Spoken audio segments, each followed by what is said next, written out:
This topic is ultimately about how we can work within a multi-channel world, specifically how the affiliate channel and the social channel can interact, and the various ways in which you can go about doing that, and specifically even Brandon will give examples about how he's had success in doing that. Before we get started, I want to get a good idea of the audience here and the types of people we have in the room. Can you raise your hand if you would identify as an advertiser or a brand? Okay, a decent amount. What about an affiliate? Okay, it looks like half and half there. Anyone affiliated with an affiliate network of any kind? Okay, cool. Thank you for that. So a little bit about ourselves. Brandon. Yeah, my name is Brandon Myers. I work for a company called Aceable in online education, in the online education space. I've been doing this for about 3 years. I'm 28 years old, and this is a really fun experience for me. This is my first time speaking in front of a crowd like this, so thank you for coming out, guys. This is a real thrill for me. I'm really flattered that this is happening, and hopefully you guys find this worthwhile. Over the last few years, Aceable has seen some pretty dramatic growth, and we've done that through a lot of experimental marketing techniques. Some of that includes social, but oftentimes it also includes some omni-channel touch points and those types of insights. I myself have gone through a lot of failure into getting to this point in my career. I started out at the University of San Diego with a rhetorical theory degree, and I had really no idea what I was doing with it. I looked at messages and tried to articulate my own sales messages within my own sales positions over the years. And I got pretty good at it. But ultimately what I wanted was to affect mass sales over a larger scheme, because when you can make 50 sales instead of one, it feels much, much better. And so the last few years of my career have been dedicated to driving social and really SEO interactions to my advertiser site, and ultimately paying affiliates for the great work that they do. So hopefully this goes as well as we think, and you guys enjoy the content. And I'm Dave Stewart, founder and CTO of Cake. Cake's a tracking platform focusing on tracking multi-channel engagements with customers, and specifically trying to bridge the gap between, or what I would call a chasm, but typically between tracking within the affiliate channel and tracking other channels. So before we get started, I want to talk about the two main scenarios that can come into play when you're talking about the affiliate channel and the social channel together. One is where you actually have affiliates buying media on social platforms, and that may or may not be competing with your own media buying that you're doing on social platforms. And then the second one would just be affiliates that are generating traffic to via other channels, and how that might augment or supplement the media buying that you're doing within social channels directly. Both are very important scenarios. I wanted to call those out to start out with. And yeah, we'll be going through those. Yeah, and in terms of focus and what we're really going to look at here, there's really 7 main categories that we're going to touch on, and it does get pretty broad. Building a brand through social media and understanding brand messaging, gaining followers and what that means, both augmenting that process and also creating a consistent voice, providing valuable and authentic content for your users to benefit from just about everything on your website instead of just going through and trying to make a sale, measuring your success and the importance of analytics, essentially getting as granular as you can with every single user who comes into your site, and really understanding what they're looking for, using the power of your data and leveraging it so you can actually make better decisions later on when a different segment arises for you. And ultimately, this is all going to be about trusting your instincts. The types of patterns that you see by measuring statistics over a long period of time are going to give you a better gut call, and really understanding everything that goes into the process of social media marketing will allow you to make a better decision later on when it gets a little bit more complicated. So, building a brand through social media.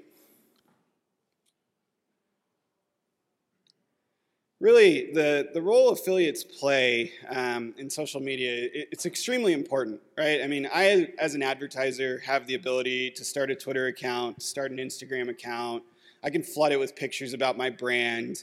But really, you may not start to understand a whole lot about what's going on with my site until you hit an affiliate or somebody who can educate you on the process. Affiliates have a really powerful voice in the social landscape.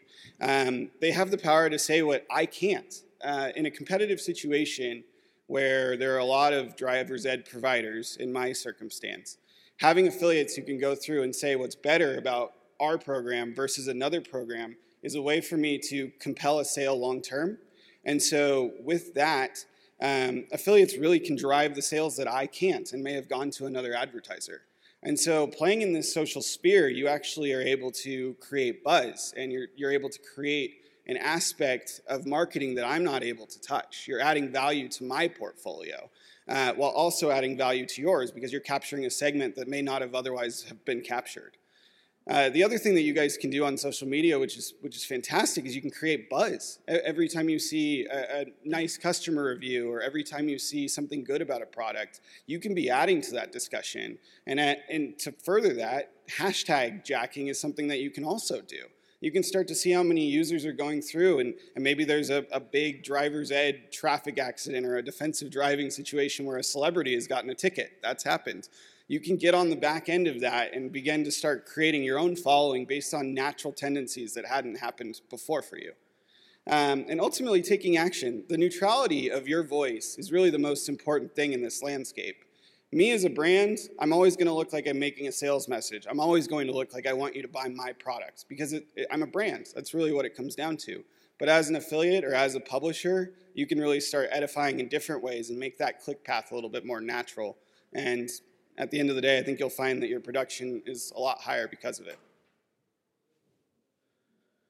So the path for publishers isn't all that much different from the path of advertisers when we consider the omni-channel aspect of it. You invest in social, right, as the first step of introducing somebody to the idea of you or your brand or your affiliate website. That's the first touch point. But there's always going to be a second touch point that is cued off of that. Instagram, Twitter, Facebook, yeah, some of them have purchase abilities now. None of them are running direct affiliate traffic, so it's always going to take a second level for you to create a sale. And so you have to understand that this social media platform is always going to be the entry level for you and not going to be the level of sale. So you need to understand the consumer journey. In addition, SEO, PPC, organic, all of that stuff is going to come in after your first initial social touch point. And if you aren't paying attention to those, then your social click is really going to be wasted because you had no idea where it went. You should track everything. The technology bridges that we have to fill the gaps on are pretty huge. I mean, we're entering a stage of marketing where the last time I worked at Telium, it's a tag management provider that does a lot of online advertising. I remember the map for all the different ways that somebody could come into your brand. And it's really no different from an affiliate or a publisher standpoint. So understanding the entire journey and optimizing that process to make it more effective is also a twofold section of social. There's being consistent, but there's also being smart about what you're doing and tracking it so that you're not just making white noise. And that's really what it comes down to.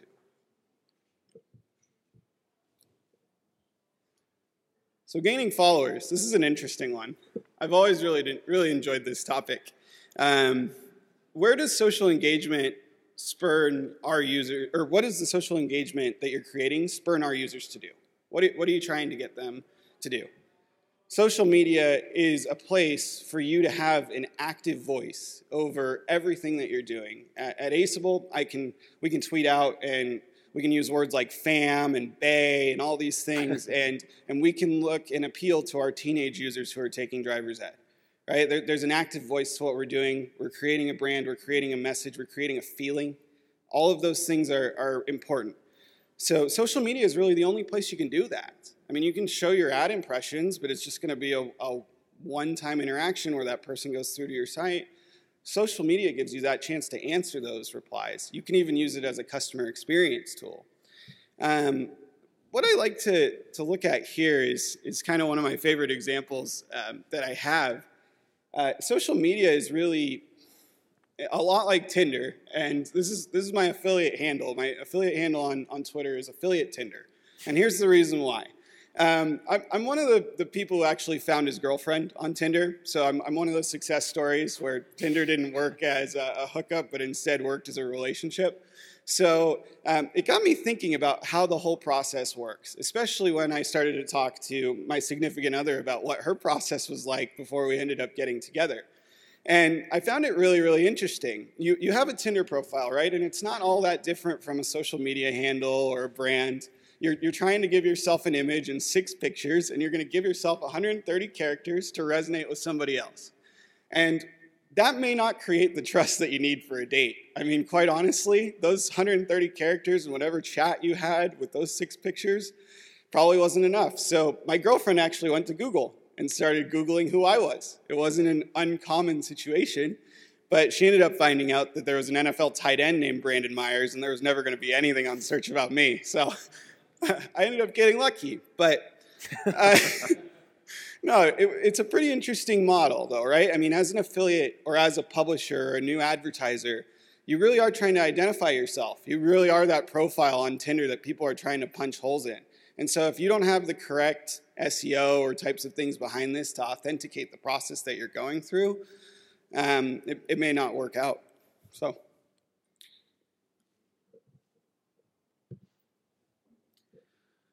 So building your following, this is another piece that fascinates me just simply because you have a consistent voice, but as in any communication, that voice is not always going to resonate with every single customer. You're going to have your target demographics. So because social is such a broad space with so many different platforms, you really need to start selecting the best possible spaces for you. You need to look at what demographics are being housed within the specific social media platforms. You need to start understanding how many searches for a given term that's related to your industry are made through Twitter. And there are definitely engagement tools that can do this for you. But you have to take it and really customize your message to where your customers are hanging out. Because they are hanging out on social, I guarantee it. All of us have phones. I know some of you are probably checking your social networks right now. I mean, it's a real thing that engages all of us. And so to market via those things, it's extremely important. Automating mundane tasks to get to a following, though, is really where you have to hit the intersection. There are a lot of people who would like to speed up their engagement on social media. There are tons of people who would love to have millions of followers in a week, right? You see those advertisements on Fiverr. They'll give you 1,000 Twitter followers in a week. There are also tools like Follow Liker, which is really just a scraper bot that goes through and begins to aggregate all the information on tweets, hashtags, so that you can automate some of the more mundane processes like retweeting or liking, any of these things. Those things can have a lot of value because a consistent interaction on social media will ultimately create a cascading effect. But it creates a real follower dilemma. I tested out Follow Liker on my affiliate Tinder profile before the conference, so it was one of the reasons I wanted to use it. And the real followers that I got were not very existent. So it's really important that if you're using a tool like Follow Liker to essentially pad some of your numbers and look more reputable to your customer base, that you make sure you have a consistent voice and you still have someone handling your account that's going through and handling those one-on-one situations that still come up.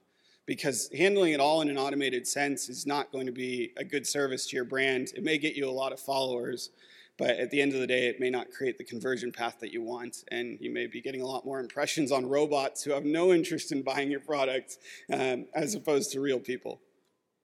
And really, one last piece on that is leveraging reciprocity. I mean, when somebody is nice to you in person, you're instantly, you want to be nice back. So when somebody retweets you, when somebody likes something of yours, go back and like something of theirs. If you really want that follower to be connected to you, make sure that you give that touch point right back, because social media gives us the ability to create a human aspect to a brand. And so if you can create something that's reciprocated, ultimately down the road, you may find that you're making a sale where you weren't making one before, or maybe getting a follower that you can have some lifetime value on.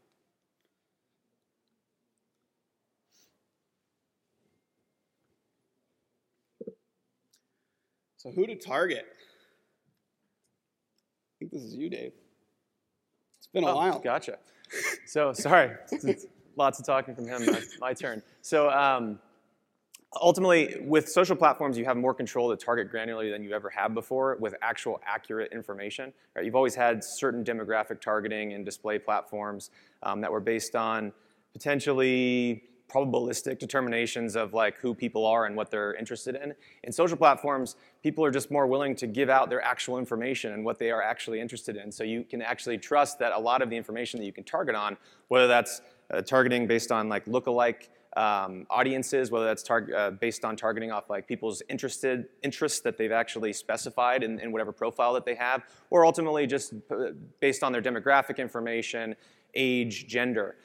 There's actual accurate information within these platforms that people have given, and don't be afraid to actually target on those specific things, because you really want to find your core audience and not just blast to everybody. Ultimately, you should really find and hone in on what really matters to you, and don't be afraid to even experiment within that. If you don't necessarily even know what your target audience is, and you don't necessarily know the exact age range that you followed, social media is a great way to figure that out, because ultimately you can run these experiments fairly quickly and easily in a way that you haven't been able to in the past. Organic versus paid.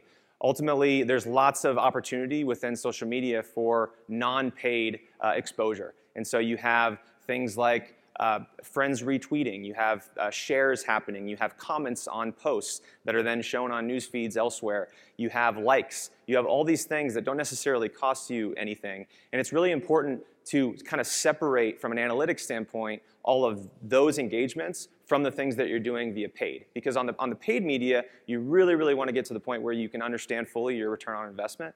And your return on investment shouldn't be skewed based off of the organic traffic that you're receiving.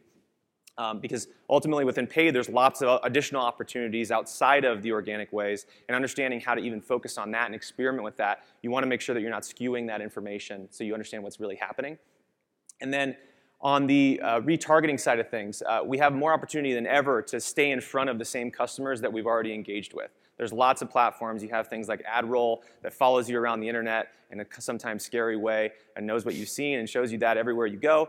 And then you also just within Facebook, for instance, have ways of just showing the same ad to people that have already seen it, or potentially another ad, but along the same lines for your brand. And those opportunities are huge. They've been proven to be successful in terms of staying in front of them and ultimately leading to a ultimate conversion at some point, whatever you're trying to get that consumer to do. And it might not be immediately, right? Sometimes you'll see that within the statistics of these retargeting campaigns, their click-through rates and even conversion rates don't seem high, but a lot of times that's misleading. And I'll get to that a little bit more in terms of how we can measure these things. But staying in front of them means that, hey, if in the future they might actually be looking at, or at the point of actually making a purchasing decision, they might remember your brand at that point and then potentially search Google for you or go through some other channel to stay in front of you. And the only reason that they remembered you is because you stayed in front of them. Absolutely. I mean, we see that type of stuff all the time in terms of attribution. One of the places where we do run a lot of retargeting for our affiliate traffic is actually through Facebook. And we do get a fairly good engagement rate right after that affiliate touch point, because even if it didn't necessarily have that conversion, we can help assist a conversion for our affiliate. If we can retarget that traffic at a cheap price, it still makes a very, very good equation for us. Affiliate traffic is most of the time pretty qualified, especially if you're doing it right. These users are very, very late in the funnel. A lot of them have been educated in a sense that makes them feel very good about what they're getting close to. But to segment that in another direction, I mean, really the investment in good viral content and cost-effective engagement strategies are where your bread and butter are going to be. I have some really fantastic publishing partners, and I've asked a lot of them what some of their secrets are, and we'll get to a slide later about some of what their secrets are. But really what they're looking at in terms of getting the best brand engagement is the fact that they generate 70% of their content that doesn't actually make any money. And so if you consider the fact that they're really generating that much stuff and it's really not designed to create a sale and it's really not designed to make a purchase, it really begins to help understand what the real value is of an affiliate, where they can create context or create education around a topic. The other piece, though, is that sometimes social media topics that aren't even really related necessarily to your brand can be things that are really engaging or create traffic spikes. And while those may not be the same type of value as some of your normal affiliate traffic, it's still a great way to get exposure, brand recognition, all sorts of things around what you're trying to do. Some of our most effective social media and blog posts at Aceable have been around topics that aren't even close to related about driver's ed, but we know that our customer base is interested in another topic, in something else that is going to pull their eyeballs to us, and because we know their age demographics and what they're looking for, we can begin to make the sale that way. It's a softer sales process. It's a lot more consultative, but if you put in the measuring devices and the analytics to make sure that you understand it, you may find it more effective in the long run. So not all social is alike. Who knew, guys? Posting pictures is not like posting tweets, which is not like posting all of your memories and tagging your family members on Facebook, and it's ultimately not a 30-second message that you're sending to your friend. All of these things are so different, but the fact of the matter is everybody's still interacting on them. So understanding them can be a bit of a challenge. First, you really have to understand the analytics behind it. 71% of users, 71% of adults in the United States are using Facebook. It's 86% for teens, so they're still housed pretty heavily on Facebook. Instagram, you're looking at 32% of adults using that. That's going to grow double, triple, I'm sure, this year because Instagram's starting to really get some traction.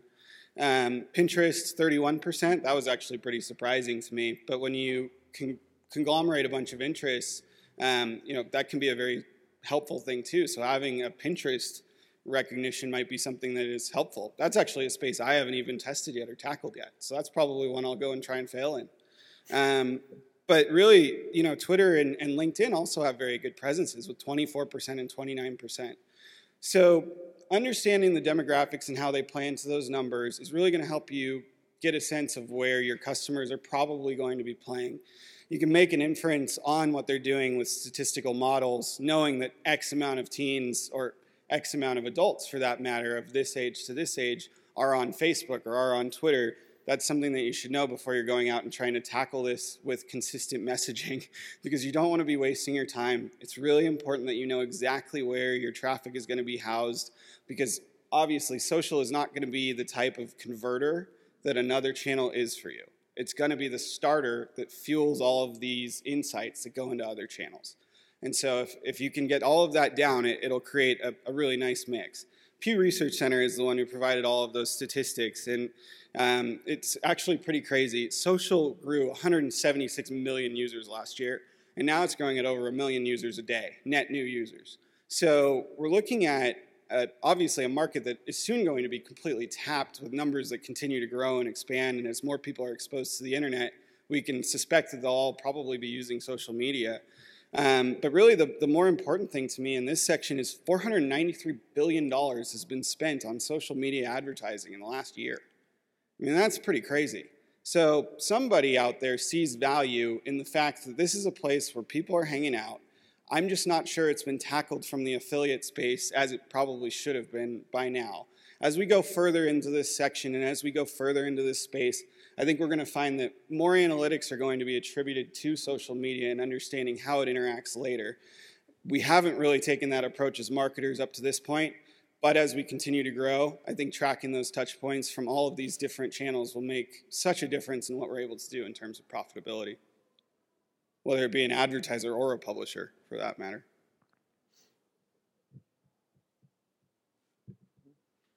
So, providing valuable and authentic content. What is this all about? I mean, how do you make somebody want to read what you put on your page? I actually don't know. I don't make the pages. So I ask the people that I work with what works best for them. And really, when you get a sense from your publishers how they feel like they succeed, you can start to improve your game. Number one on all of their minds, collaboration. It's a very different approach for this space. A lot of people and advertisers are not going to spend a lot of time making one-to-one relationships with quote-unquote frenemies. It's just not going to happen.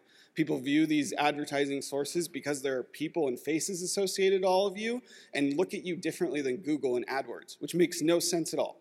So if we're operating in a way to collaborate and make a sale together, then there should be all sorts of things that we're doing together in terms of communication to make the most profit that we possibly can. It's a two-way street. There's two sections to this. There's the affiliate pass and there's the advertiser. And without communication, then there's never going to be the type of engagement that you want. And also, if you handle it in a one-size-fits-all approach, you're definitely wasting your time.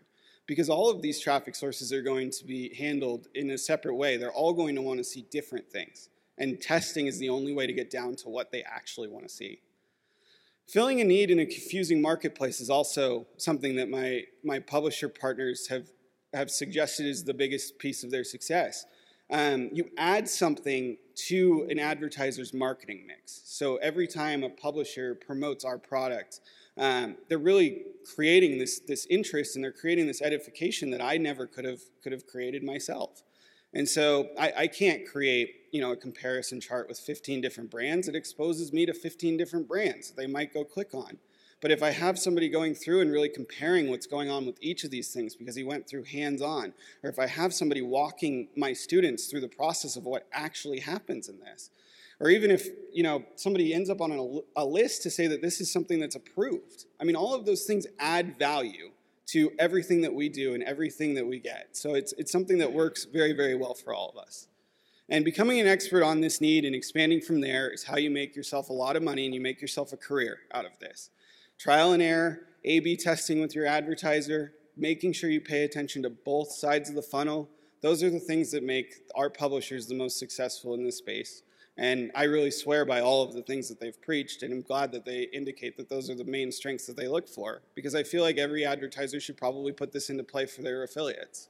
They really are employees, and they are people who are there for you, and they help everything that you do. You're paying them out at the end of months, and so they should get the same type of respect.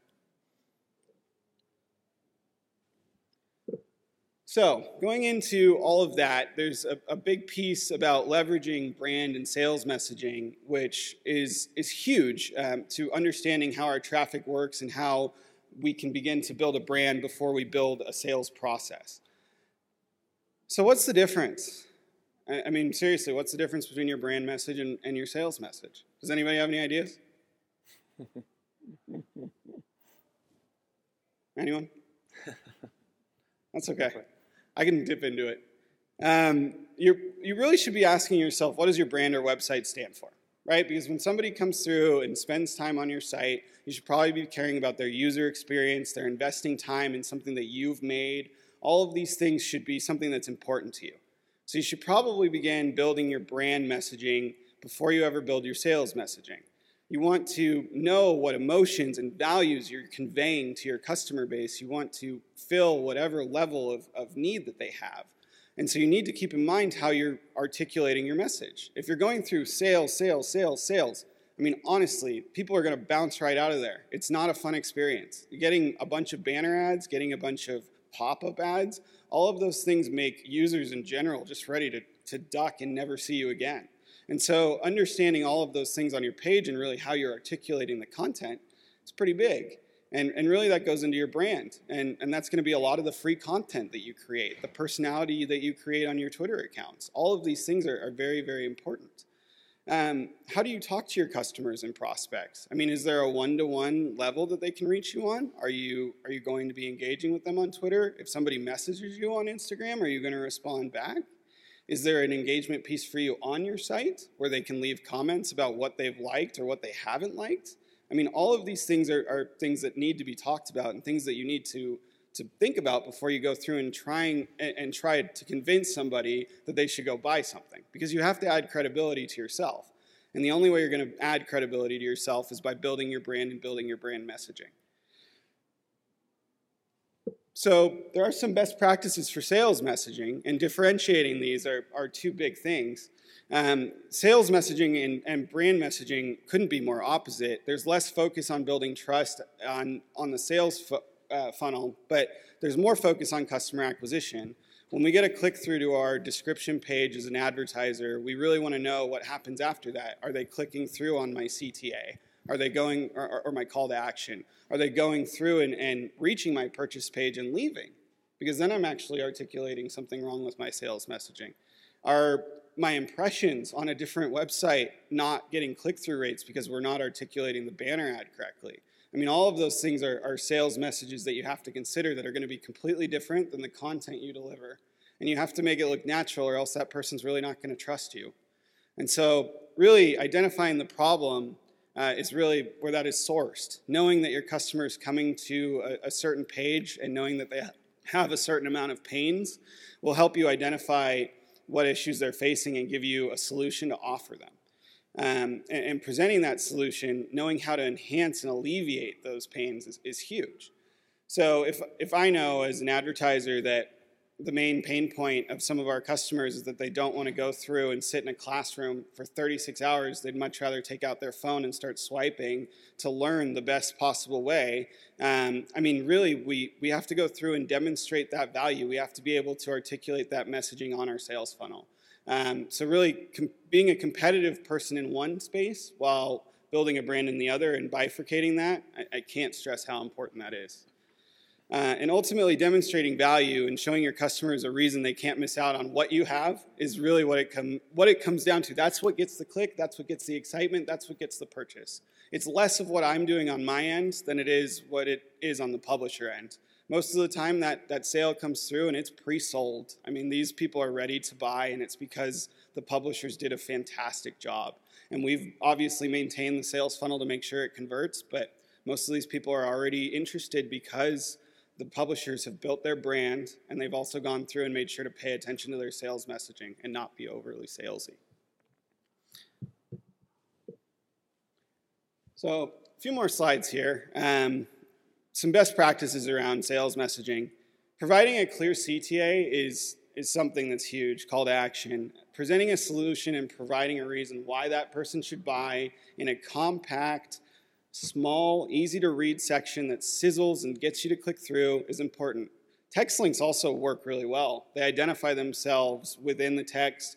They have a nice call to action aspect to them without feeling like a banner ad or something that's salesy. So I would also consider that if you're running a content type of situation, making those links go through to your advertiser and really trying to understand those. To do that, I mean, if you're going down the text link road, I would obviously highly suggest tracking how every single one of those different links does, because all of those text links are going to be different the same way that all of the banner ads are that you run.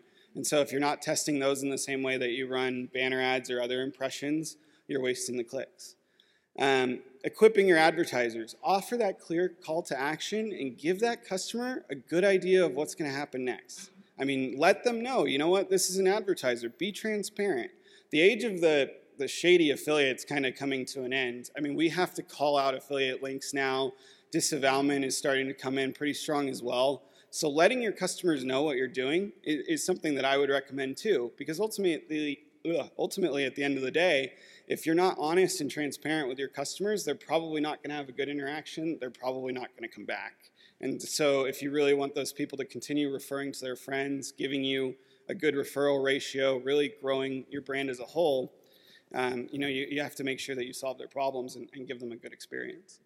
And really customize your message. Make it fit your audience. If you know that you're passing through to an advertiser and their colors are a certain way, make sure that you take the time to make sure that pass is smooth and not abrasive.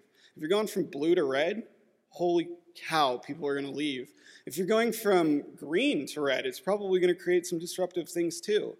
Understanding color schemes and what they mean in a marketing sense, they're real things. I mean, they're psychological triggers that make us do things in a buying process, that make us feel more comfortable. So there's paying attention to the message, and then there's paying attention to the image and the colors and all of these things that you have control over, because they're going to create different stimuli. You would be amazed at some of the differences you can see when you take a certain pass and make it more consistent and the types of conversion rates you can see. It's really crazy. So going through and making that experience a one track, it makes sense. It's very expensive to do, and it can be a little bit harder, but ultimately, if you want the best conversion funnel, understanding how those colors articulate, how that message articulates, that's the omni-channel dilemma. And ultimately, I mean, this goes into how I think about a used car salesman, right? I mean, when you walk into a used car lot, how do you guys feel? Attacked, right? Like you instantly have this guy crawling down your neck. He wants you to take some really abrasive APR loan. He's going to sign it for you right there, right? He wants you to end on that lot, and he's not going to let you leave. And you're not having a great experience with that, right? You feel threatened. You feel buyer's remorse. You feel all of these terrible aspects. Did I make the right decision? So all of us in today's day and age prefer a consultative approach. Make sure that your websites do the same thing.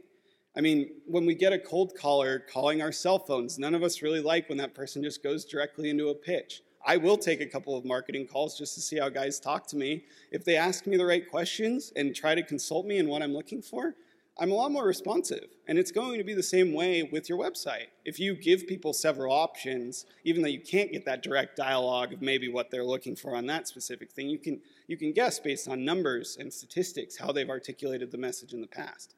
And so by doing that, you can begin to be more of a consultative sales website as opposed to something else that's very used car.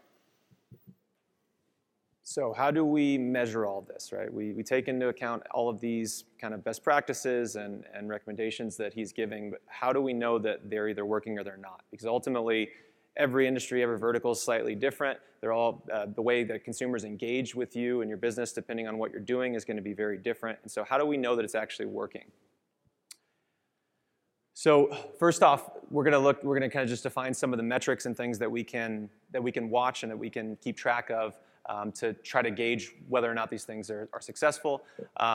The brand building metrics, you have the follows and the shares to understand kind of what your level of engagement actually is, how many comments are coming in, the sentiment of those comments, whether or not those comments are specifically asking additional questions and making it consultative, as he talked about, whether those comments are just people that are upset with something that you're doing or your specific messaging and potentially being deceptive, or whether those are very positive, right? Those are very, very important and key indicators that need to be taken into account.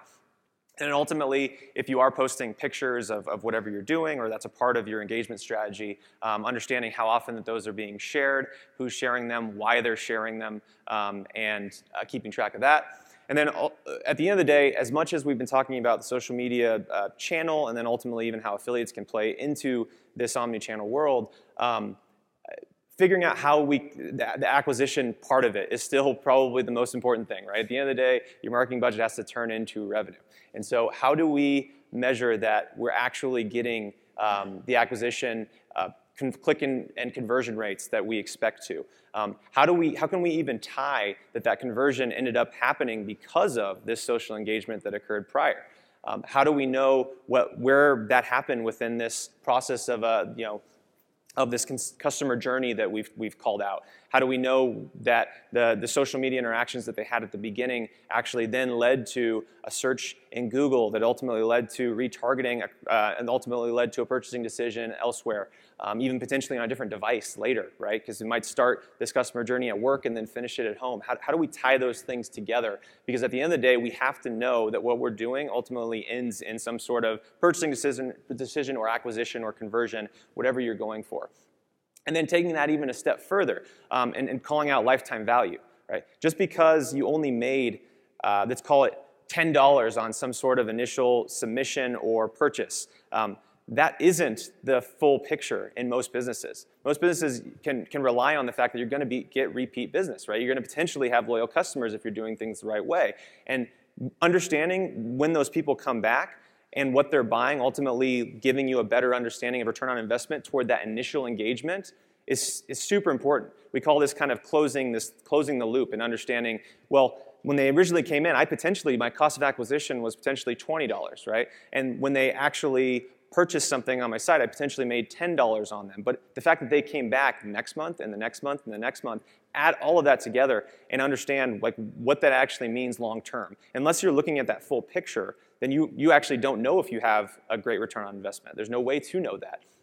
And looking at certain types of reports, what we call like cohort reports, where you can say, how much money did I make based on how much I spent in January? But how much money did I make from that spend in January, in February, in March, in April, and seeing how that tails either essentially a little bit down, but ultimately understanding how that's working for you long term is super important. And then time to conversion, right? As much as we're saying that we're just getting started within social and there's kind of our initial engagements with them, at the end of the day, we are still trying to limit the time to conversion. We don't want that sales process as a whole to drag on over months and months before an actual conversion occurs. So how do we optimize our engagement with them to try to decrease that more and more? And how are we looking at all of the metrics to make sure that we know how to do that most effectively? So yeah, implementing this feedback loop. Brandon talked about it already, but building a transparent relationship with your affiliates. There's going to be information that they're gathering that you don't necessarily have, right? And as opposed to this being some big secretive interaction like it has been in the past, try to promote this idea of transparency. Share information with your affiliates. Be open with them about things, or if you're an affiliate, be open with your advertiser or your brand about things. And hopefully that becomes more of a back and forth conversation where you can actually learn from each other. This transparency is huge. It kind of helps get rid of this concept of this shady affiliate marketing situation, which we're hoping all to put that in the past and make this a big transparent ecosystem where we can learn from each other. They're going to do things that you're not. You're going to do things that they're not. How do we learn from that and improve together? And then ultimately measuring campaigns with as much detail. Track everything as much as you can, because ultimately when we get to the point of experimentation, we have to know what's actually working, what's generating lift, right? As much as there's no black and white in marketing ever, you ultimately have, hey, this is what I did before, this is a small change that I made, and did it generate me more money over time? And being able to iterate on that concept and make those small changes over and over again and ultimately show that you're improving is huge. And some of those experiments, whether it's changing the design slightly, whether it's changing the content or the messaging, there's so many, whether it's changing the colors, as he mentioned, there's so many opportunities to try to A/B test and experiment on these things, and being able to keep track of, well, this is my conversion rate whenever it went from red to red, right? This is my conversion rate whenever I said this up front and then changed it to this on my actual landing page.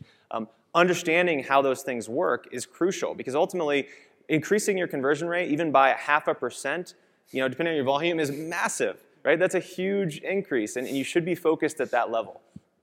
And then the feedback. We kind of talked about this in transparency, but any information that they have about that consumer or that segment that's potentially converting at a higher rate, please make sure you understand what that is. What are they doing differently? And how can you then empower other affiliates to do that? What page were you sending the user to, and do you need more of that type of content because it's working better? Please be open and transparent with each other. And then ultimately, within the affiliate channel, we have this concept of actually making it worth people's while, right? We're paying potentially on a CPA or a rev share of some sort, and that number can always be increased. If you see something you like or you want more of something, make it worth it based on the money. Whether it's, hey, I'm going to give you a $12 CPA instead of a $10 CPA because this is really working, and I actually am monitoring my full customer lifetime value and realize that $12 actually is turning into $30 because of the way that you've engaged with that customer and made them a long-time customer for me. Get creative in terms of some of these pricing formats and understand how you can make it worth their while. Because ultimately money talks, right? It speaks more than anything else that you can do. And if you can make more money on either side of the equation, that's going to lead to either side wanting to do more of that thing. Can I add to that, Dave? Yeah, go for it. Yeah, so I just want to add real briefly. You've got to be careful, obviously, with how much you want to keep jacking up prices. That can create a very interesting mix with your affiliates, especially if you're paying them a lot at one point and then you kind of lower it to something else. They're going to want to make a good amount consistently. So understanding the ebbs and flows of it, understanding also that your publisher, in many cases, this is their lifeblood, right? They don't have a salary that's paying them. They have the affiliate checks that they get at the end of each month. Understanding that this is really everything that they have and making sure that you reward their performance effectively, that's what keeps people staying with you guys and really essentially going through and making your advertiser the most, sticky that you possibly can, because making affiliates feel that they're important because they are is about as important as it gets. And that feedback loop and understanding all of those statistics, that's really where you're going to find yourself making the most money. It's not in recruiting new affiliates. You may get a new affiliate who contributes a lot. But when you have traffic and you already know it's sizable, and you can make incremental tests like Dave is indicating and create a 0.5% increase or maybe even a 10% increase, you're changing that person's life. You're changing their salary. You're changing the income that they get. And so making sure that you have all of those things in line, it's a smart deal for an advertiser in terms of keeping a great affiliate network long-term and really something that he can rely on or she can rely on as a brand going forward. So how do we leverage data effectively? Ultimately, we're collecting all this data and trying to understand kind of what's working and more information about our audience. What can we do with that? Well, first off, I would say that, like I mentioned before, these social platforms tend to have a lot more information about your customers than you might have otherwise had, right? And so what data can we actually pull from these social platforms to understand and better augment the data that we're collecting ourselves? Because hopefully you're collecting some of your own data as well, right? But how can we augment that with the data that we collected about these users from the social platforms? Getting back to this multi-channel story, analyzing all the touch points, understand how complex engagements are occurring, right? If you know that for whatever reason, the typical customer journey for a user starts in social based on either paid or organic, whatever it might be, and then ultimately goes through the search channel, and then ultimately your affiliates are touching them throughout the process, and then lastly, they go back through social like on their phone and then convert, right? If you know that and that's working, that's really, really important, because ultimately then you can make sure that you are optimizing that customer journey fully. Collecting all those touch points and just understanding them is super important. Avoiding first and last touch attribution, right? If you have all those touch points, and the concept of first and last touch attribution is basically, I'm going to give all the credit for this conversion to either the last thing that touched the affiliate or the first thing that touched the affiliate, right? That's ignoring this entire customer journey that's happening. The only reason that they even engage with you in that last touch point is because of the first, second, third, and fourth touch points. If you ignore that and you give 100% of the credit to just the first or last, you're not going to be successful anymore. These customer journeys are much too complex nowadays in terms of how people actually convert. While there are still some industries that do fairly well with a Google, like just buying PPC on Google and then ultimately a conversion directly after, and that's it. That's just not the norm anymore. It's ultimately going to be a longer engagement. And so if you're not going to use first or last touch attribution, what should you do? Well, if you have the luxury of having a platform that ultimately lets you actually create attribution models and use those to apply to the customers that are coming through, and you're actually collecting that data, I would say, well, algorithmic or data-driven attribution is probably going to be the most successful, because at the end of the day, understanding these engagements is very, very difficult, right? And so if you can have a computer-simulated model do that for you, it's going to make your life a lot easier, because it's only becoming more complicated. And having a data-driven approach where there's machine learning involved and there's an actual system that's figuring out the true or more accurate kind of value to assign to each of these touch points, that's going to lead to better things. But if you don't have that, at least use something like a linear attribution model where you're just applying the exact same credit to every single touch. Because at a minimum, you're at least not ignoring touches, and you're at least understanding that those touches are occurring as part of this process and not just throwing them out as not important. And then, like I said before, super important to, along with that data, close this loop of customer lifetime value and say, okay, well, I gave credit to each one of these touch points, and then I'm ultimately adding in this ever-incrementing revenue total based on the loyalty of this customer coming back and back and back, and understanding to apply that return on investment across all of those touch points, across everywhere that you had paid or organic engagement with customers, is the only way you can really assign kind of true value to each of those things. And then knowing your audience. Brandon's talked about this a bit, but ultimately, if you know that your audience is specifically based on the data that you're collecting, right? You have referral information. You can kind of track where these things are happening. You can grab that information from other websites with something like Facebook. You can kind of use lookalike type targeting. Whatever that is, know what they're visiting, right? Spend a lot of time looking at the data of where these people are actually going. Try to get in the mind of whatever your user is. Try to think like they're thinking. And in visiting the pages that they visit and understanding why and how they might interact with those things is huge. And then analyzing the interaction patterns. I mentioned this before, but no two verticals or businesses are the same, right? I can't stand up here and tell you, hey, do this, this, and this. Buy this much here, buy this much here. Try and do it in this order. Target them at this point. It's not going to be the same answer for your business versus the person next to you. It's going to be very, very different. Everyone interacts with different things different ways. In the financial services industry, it's going to be very, very different than retail. It's just not the same. And so looking at your specific, and by the way, even two companies within retail is going to be different. The way that people engage with your brand is going to be unique to you. And so make sure that you're not just using some cookie cutter approach and that you're actually focusing on your own data.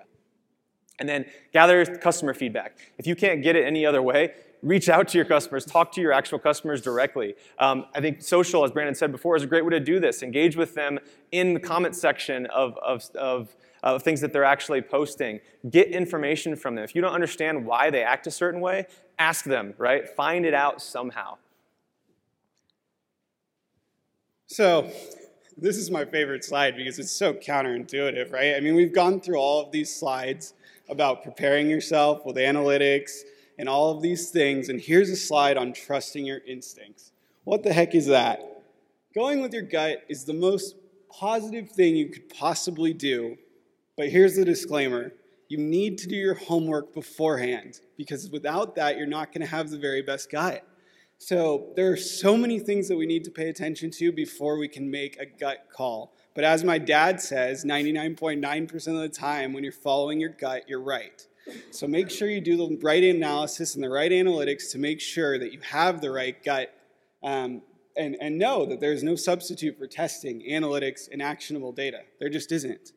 But sometimes when we don't have the time to get all of those insights together, if we're starting a social media channel right now and maybe we don't know what we're doing, then we need to go with our gut and understand when we fail that the learning that we got from going with our gut was really what the design was all along. Improving your game for your failures is the very best thing that we can possibly do. Dust yourself off, because 99% of the time, affiliate marketers aren't going to do very well the first time around. They're going to do better the second, third, fourth, and fifth time around, and ultimately the millionth time they've made a rendering of the exact same page. So, I mean, really, just learn from every action you take. Understand that this is an ever-evolving space. Even if we had all the answers right now, it's not going to work in 2 years, 3 years. We're going to have to continue to change and evolve and track, because our users are just going to get smarter and more digitally reliant. And so really, that's what I want you guys to take away today. Dave's going to finish us off with a takeaways slide, but going with your gut is the best possible thing I could give you in terms of advice, because there's nothing better than the head on our shoulders. So if you have to boil this down into just 5 points here, one of the big ones and themes that we kind of got along when it comes to working with the affiliate channel and social channel together, creating transparency. Can't stress it enough. Try to be open on both sides of it. Talk to each other, learn from each other, very important. Leveraging effective messaging. No messaging change is too small to think about, right? Using one verb that's slightly different, looking at a thesaurus to understand how people might equate that specific verb into a more positive interaction versus negative. There's slight color changes and variances of the color green, whatever it might be, right? Those are important changes to keep in mind. Analyzing the entire customer journey, not just, even though this specific topic is about affiliate and social, understanding how the other channels play a part as well is super important, right? Because it's not just, you can't just focus on one channel at a time. Understanding that entire engagement and everything, every touch point has to be looked at. Tracking and measuring everything, and on top of those touch points, understanding exactly what people are clicking on, the messaging that they were part of, what funnels were actually working, as much demographic information as possible, just track it, and then experiment.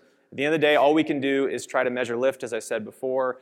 Try one thing, doesn't work, try something else. Keep your changes small so you can actually understand what's working and what isn't, and just keep doing that. All you're going to do is iterate over that concept of experimentation over and over and over again to try to improve. And like Brandon said, that is going to change over time. The same thing that worked today isn't going to work in 2 years, but ultimately you're figuring that out because you're constantly experimenting and you're never getting lazy, and you're continuing to do this and understanding what's working now and how to improve upon it. And that's it. So we're going to do Q&A. Anybody have any questions? If you want to come up to the mic, that'd be great.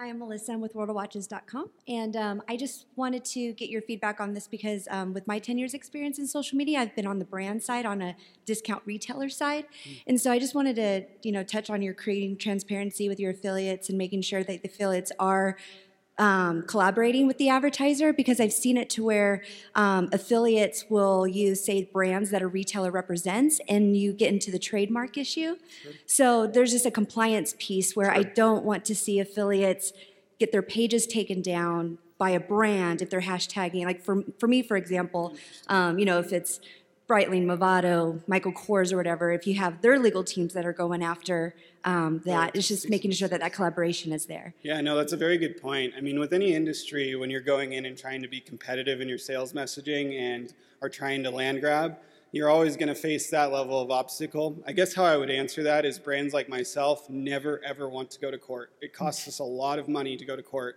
And so if there's ever anything that you tiptoe that's really not on the line of good, just ask forgiveness. I mean, that's kind of how I learned when I was going through sales, is ask forgiveness before you ask for permission. Yeah, and so I mean that's really where you're going to create an edge here to your marketing mix. And while it may not go best with some advertisers, I think a lot of advertisers will find that it's still effective and may not even know. Sure, and I'm sorry, I'm just going to counter that, because as an advertiser, I agree with you. Like, I want to work with my publisher. I'm just saying, with an affiliate promotes a brand that we carry that don't have trademark authorization, and that brand is taking them down, that's where I don't want to see a page that has 1 million followers go down for a brand that I can't even go after and help protect that affiliate. That's all I was mentioning. I would basically say that when we say transparency both directions, right, the affiliate at some point, if it's questionable, should ask you. And if they're afraid to ask you because they just want to do it, that means you don't have a transparent relationship with them. Right? And so you want to encourage, whatever it is,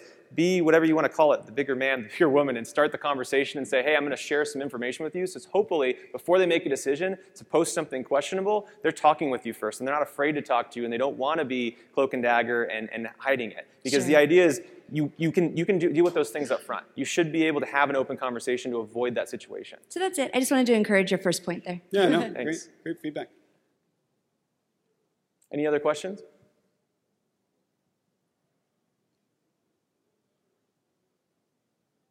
Cool. Well, we appreciate the time, guys. Thanks for coming. We'll be up here to answer any questions you have personally as well.